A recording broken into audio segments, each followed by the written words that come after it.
full range of that space in the hip as you come forward and back. One more this way. Okay, so you may well know these, just change direction. So come back first and through, really reaching that out of the hip, getting long and strong. The length is really important. And actually, the more you lengthen it, sounds counterintuitive, but the stronger it will be. You may know these as bicycles. These are your big ones. We're going to do some little ones in a minute.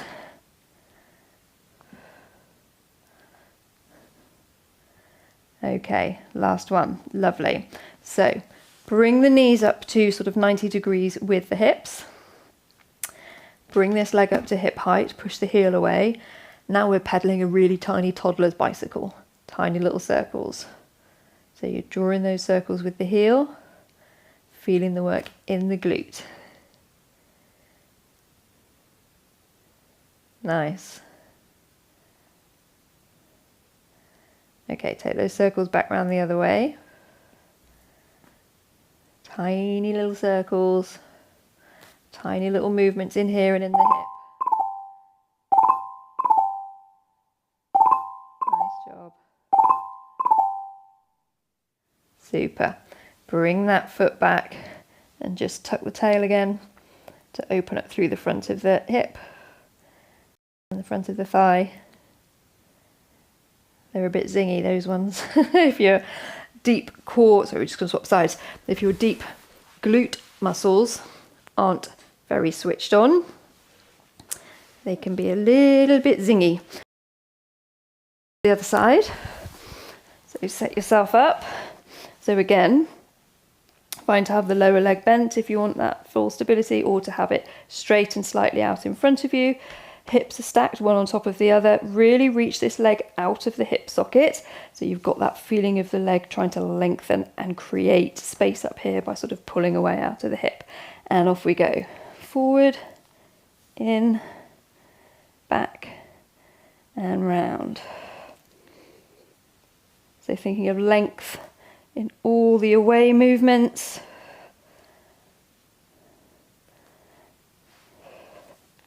Nice, just work into your range. Keep the toe pointed, helps you lengthen the leg.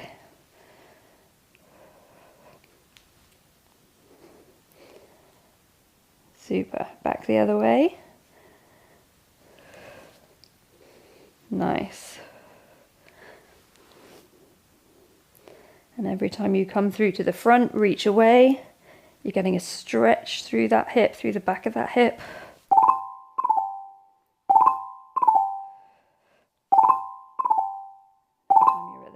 You're getting a stretch through the front of the hip. Lovely. Okay. 90 degrees. Heel pushing away. So nice angles in this leg, bringing it to hip height. Tiny little bicycle. Tiny little circles. Good.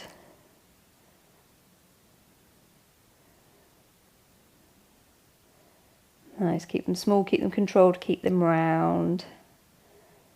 Lovely. And we're going to go back the other way. Make them circular. Not always straightforward when those muscles are like, oh, we don't want to do it. Good. Nearly there. Super. And release. Lovely. Okay. Give that front of that hip a little stretch. Tuck the tail. Nice. Lovely. It's just a tiny little stretch to finish now. Awesome. So come up to seated. Totally fine to sit on something if you find this position uncomfortable or difficult to get into, and also totally fine to have the legs as loose as you need them to be. But we're looking for the soles of the feet to be together so the knees can fall to wherever is comfortable for them. Now, obviously, for a lot of people, they can be quite restricted through here, take quite a long time to clear. Don't worry, just let them fall to where is comfortable for them to fall, okay? Don't feel you need to push them down. We're looking for them to be just relaxed and sort of hanging, if that makes sense. Okay, so we're going to sit up tall. Just let them hang here for a minute. Give the knees a little wobble. Let them kind of try to bounce those muscles into a bit of lengthening. And then when you're ready, we're going to turn, twist through the spine nice and tall towards one of the knees, and then round the nose towards the knee. Wherever you can get to is fine. And just stay here and breathe a little. So you should feel some stretch through this open hip on this side. Try and keep that knee dropping out as much as you can. Don't bring the knee to the nose, it's tempting for the body. We'll try to help you out. Big breaths. Nice. And then come back up. Come to the centre. Rotate to the other side. And take the nose down to that knee. Don't bring the knee to the nose. This seat bone is staying down on the floor. We're opening up through this side of the body and through that side of the hip. Let the knees drop down. Breathe into the back. Feel the breath expand the side of the waist and expand the top of that hip. One more breath here. Open up through the back and the waist. And exhale. And then come back up. Lovely, and we're just going to stretch off those deep glutes that we got to with that tiny little bicycle. Okay, so nice, simple. If you can do it with your legs crossed, that would be great. If you need to have this leg straighter, that's absolutely fine. We're just looking to bring this leg over, so fine for this one to be out straight, just so that you can drop this seat bone down towards the mat and feel a stretch around the outside of this seat bone. So as long as you've got this stretching leg sort of across the front of your body and you're trying to get this seat bone and this hip down towards the mat, it sort of doesn't really matter what you're doing with the other leg, because you should feel the stretch there anyway. And you can turn into it or you can stay straight forward, whatever feels comfortable to you. Go where you need to go to get a stretch that feels helpful. Good. And when you're ready, we can swap sides.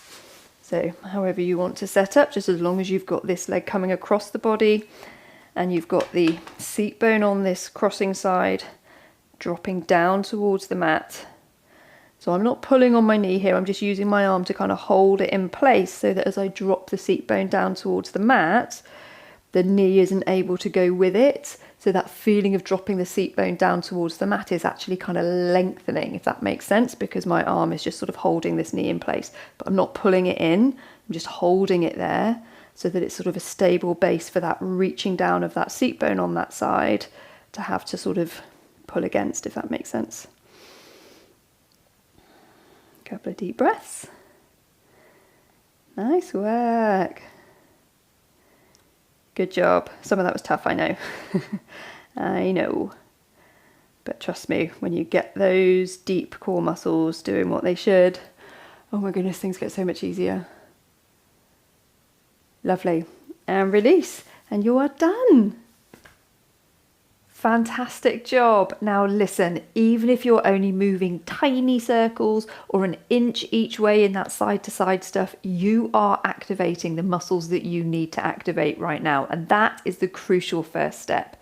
You will be amazed how little can do when you're focused on keeping it honest and doing it correctly, choosing what you use to get the job done. Awesome. So tomorrow we have some deep magic to help your hips work with your legs in a much more optimal way, to get you those legs which feel longer, which feel drapey, soft and relaxed, but which are able to be quick to respond, quick to release, and strong in the right places and in the right way for great riding. So I'll see you then.